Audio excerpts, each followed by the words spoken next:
বন্ধুরা, এই ঠান্ডায় কেমন আছো? আমার ঠান্ডা তো কান দিয়ে ঢুকছে আর নাক দিয়ে বেরোচ্ছে। ঠান্ডা পড়লে সবাই কাশ্মীর যায়, সিমলা যায়, আর এক আমি রোদ্দুরে যাই আর লেপের নিচে যাই। এছাড়া আমার আর যাওয়ার জায়গা না। ঘুরার কথা শুনলে এই বুসকা বুসকি করার ভয়েই ঘুরতে যেতে ইচ্ছা করে না।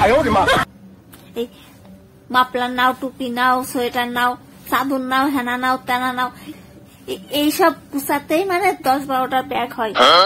মানে এক ব্যাগ টানার জন্য আর একটারে হায়ার করা, এক বর দিয়ে কাম চলে না, আর একটা হায়ার করতে পারলে ভালো।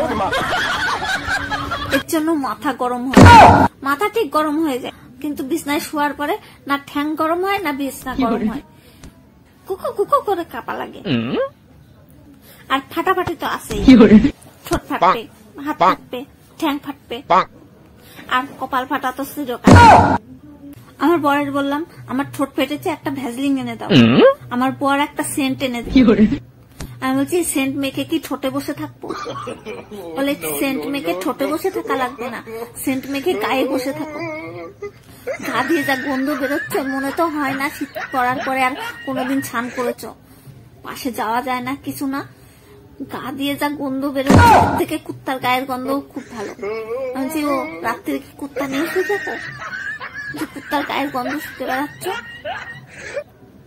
সরকার যে বলে শুধু জল বাঁচাও জল বাঁচাও, এখন যে ছাড় না করে জল বাঁচাও, কেন একটু প্রশংসা করতে পারো না? ঠ্যাং গরম না হলেও মটকা ঠিকই গরম হয়ে যায়। যত সব।